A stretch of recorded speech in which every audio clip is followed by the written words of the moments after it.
warahmatullahi wabarakatuh. Perkenalkan, nama saya Tessa Sapitri, program studi pendidikan guru sekolah dasar di Universitas Muhammadiyah Tasikmalaya. Video ini ditujukan untuk memenuhi salah satu tugas mata kuliah Al-Islam Kemuhammadiyahan 3 atau AIK 3. Di video kali ini membahas tentang dakwah bihal melalui pengembangan dan penerapan teks. Dakwah boleh dipahami sebagai usaha mengajak orang lain untuk mendekatkan diri kepada Allah Subhanahu wa Ta'ala, menyeru mereka ke arah kebenaran dan seterusnya, dapat mengikuti apa yang digariskan dalam ajaran Islam. Sedangkan dakwah bi'al-hal merupakan aktivitas dakwah Islam yang dilakukan nyata atau amal nyata terhadap kebutuhan penerima dakwah, sehingga tindakan nyata tersebut sesuai dengan apa yang dibutuhkan oleh penerima dakwah. Misalnya, dakwah dengan membangun rumah sakit untuk keperluan masyarakat sekitar yang membutuhkan keberadaan rumah sakit. Tema utama dakwah ke lapisan bawah adalah dakwah bi'al-hal, yaitu dakwah yang diletakkan kepada perubahan dan perhatian kondisi material lapisan masyarakat miskin. Dengan perbaikan kondisi material itu diharapkan dapat mencegah kekufuran karena desakan ekonomi. Langsung saja, poin yang pertama. Setiap muslim adalah dai. Kita adalah dai sebelum menjadi apapun. Dari kalimat tersebut dapat kita simpulkan bahwa pada dasarnya kita adalah seorang dai sebelum kita menjabat suatu profesi apapun. Perkataan Hasan al-Banna tersebut dapat menjadi cerminan bahwa pada hakikatnya seorang muslim adalah pendakwah. Ketika seorang menuntut ilmu dan memiliki pengetahuan, saat itu pula ia memiliki kewajiban untuk menyebarluaskan ilmu yang ia miliki. Ketika seseorang sadar bahwa ia telah memiliki bekal untuk mengamalkan sunnah, saat itu pula ia berkewajiban menyeru orang lain pada Islam. Banyak hal yang dapat kita lakukan untuk mengaktualisasikan amanah dalam kita menjadi seorang dai. Salah satunya adalah menjadi seorang murabbi. Murabbi merupakan sumber atau penyalur ilmu dari sumber untuk disampaikan dan dipahamkan kepada mad'u atau sang murabbi. Sebab itulah peranan murabbi sangat mempengaruhi keberlangsungan serta output dari kegiatan tarbiyah. Sebagai simpul dakwah terhadap jamaah, seorang murabbi dituntut memikirkan kegiatan dakwah dengan segenap perhatiannya. Untuk menjadi seorang murabbi idaman, kita hendaknya memperhatikan beberapa hal seperti ruhiyah. Ruhiyah adalah dasar keberhasilan dakwah. Jika ruhiyah terabaikan, sebagus apakah dakwah kita dan pemahaman kita terhadap kondisi mad'u, semuanya akan sia-sia. Seorang murabbi harus memiliki niat yang ikhlas. Ikhlas karena Allah Ta'ala semata, membuang jauh-jauh tendensi untuk mencari popularitas atau pujian, apalagi niatnya adalah untuk mencari pengikut yang banyak. Niat yang ikhlas karena Allah Ta'ala bermakna seorang murabbi melakukan tarbiyah untuk mendekatkan diri kepada Allah Subhanahu wa Ta'ala, memperbaiki hambanya dan mengeluarkan mereka dari kegelapan, kebodohan, dan kemaksiatan menuju cahaya ilmu ketaatan. Niat yang ikhlas juga mengiring seorang murabbi melahirkan dakwahnya dari dasar kecintaan kepada Allah dan untuk agama, serta kecintaan kepada kebaikan untuk semua manusia. Allah Ta'ala berfirman yang barang siapa yang menghendaki kehidupan dunia dan perhiasannya, niscaya kami berikan kepada mereka balasan pekerjaan mereka di dunia dengan sempurna, dan mereka di dunia itu tidak akan dirugikan. Itulah orang-orang yang tidak memperoleh akhirat. kecuali neraka, dan lenyaplah di akhirat itu apa yang telah mereka usahakan di dunia, dan sia-sialah apa yang telah mereka kerjakan. Quran Surat Hud ayat 15-16. Selanjutnya, poin yang kedua, bekerja adalah dakwah. Di dalam dunia pekerjaan, seorang muslim adalah bertanggung jawab untuk berdakwah. Tidak kiralah apa kategori pekerjaan, sama ada bekerja di dalam pejabat yang berhawa dingin, di tapak pembinaan ladang dan sawah sekalipun, tanggung jawab sebagai dai terletak di bahu kita. Kita perlu dakwah di tempat kerja. Ia selaras dengan firman Allah Subhanahu wa taala dalam surat Ali Imran ayat 110 yang artinya, kamu adalah umat yang terbaik yang dilahirkan untuk manusia, menyuruh kepada ma'ruf dan mencegah daripada yang munkar, dan beriman kepada Allah. Usaha dakwah di tempat kerja ini janganlah disalahartikan dengan pengertian yang sempit. Dakwah bukan bermaksud untuk mengajak manusia melupakan tanggung jawab bekerja dan melaksanakan amal ibadah yang spesifik semata-mata.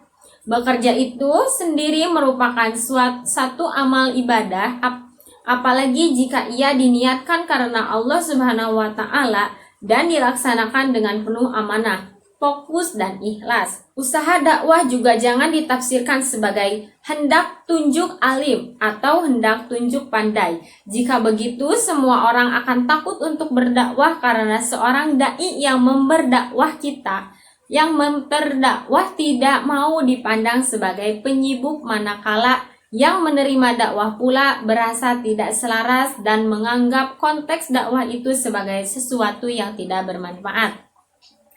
Adapun ganjaran usaha dakwah, Allah berfirman dalam Quran Surat Al-Imran ayat 104 yang artinya, dan hendaklah ada di antara kamu segolongan umat yang menyeru kepada kebajikan, menyuruh kepada yang ma'ruf, dan mencegah daripada yang mungkar. Mereka orang-orang yang beruntung. Sebagai dai di dalam konteks dunia pekerjaan, seseorang itu perlu terlebih dahulu memperlengkapkan dirinya supaya dakwahnya akan menjadi sempurna.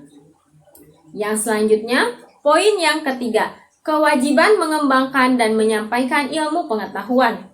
Menyampaikan ilmu sangatlah penting untuk kemajuan agama, bangsa, dan negara, baik dalam segi moral maupun material. Dan ilmulah yang memperbaiki semuanya. Menyampaikan ilmu bermanfaat untuk kehidupan, kebahagiaan dunia dan akhirat.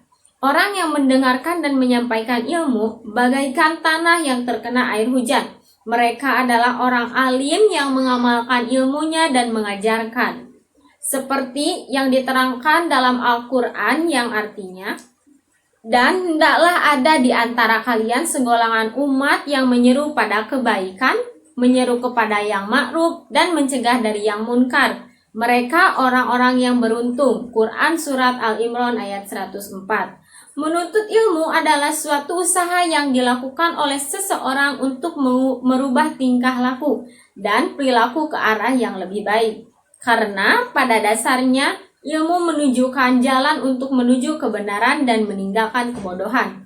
Menuntut ilmu merupakan ibadah sebagaimana sabda Nabi Muhammad SAW yang artinya, menuntut ilmu diwajibkan atas orang Islam laki-laki dan perempuan. Dengan demikian, perintah menuntut ilmu tidak dibedakan antara laki-laki dan perempuan.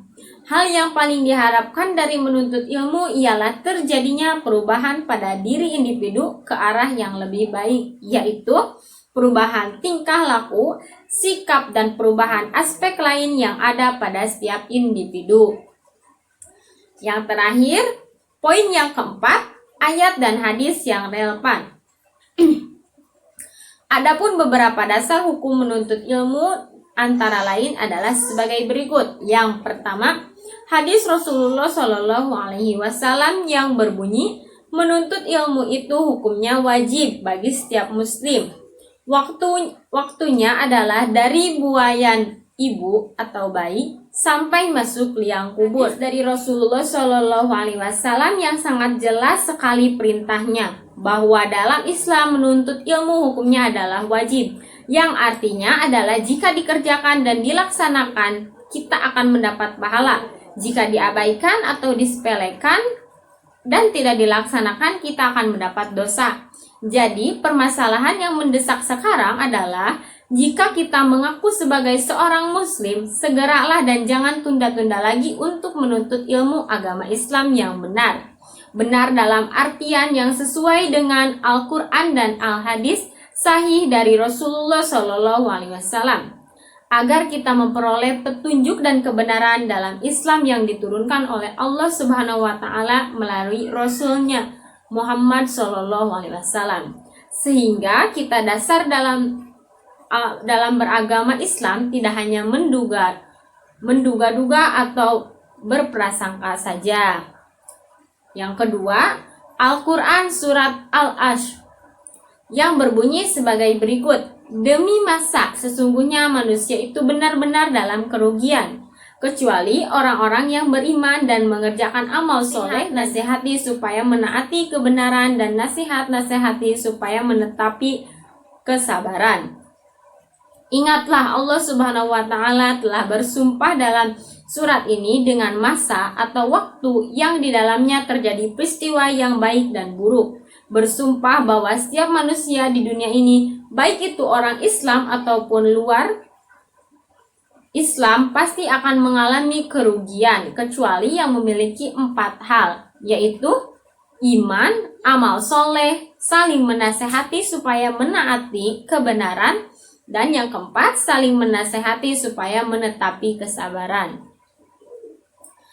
Yang ketiga, hadis-hadis tentang kewajiban menuntut ilmu. Yang pertama, niscaya Allah akan meninggikan beberapa derajat orang-orang yang beriman di antaramu dan orang-orang yang diberi ilmu pengetahuan beberapa derajat.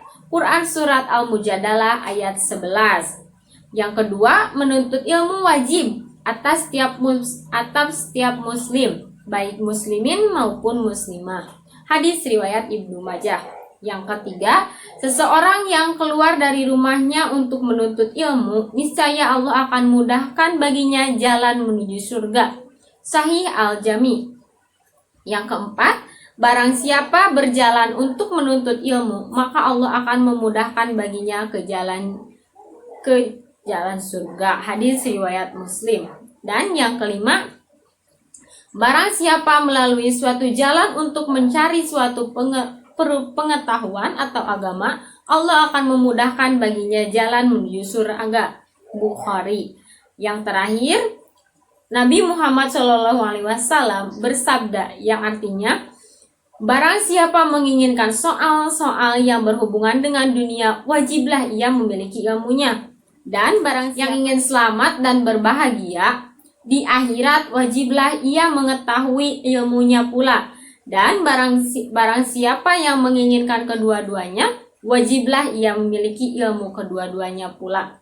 Hadis riwayat Bukhari dan Muslim.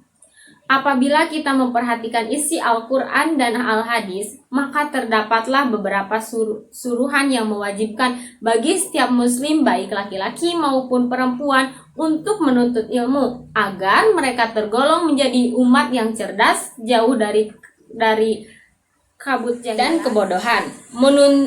Menuntut ilmu artinya berusaha menghasilkan segala ilmu, baik dengan jalan menanya, melihat, atau mendengar. Sekian yang dapat saya sampaikan. Mohon maaf apabila masih banyak kekurangannya. Wassalamualaikum warahmatullahi wabarakatuh.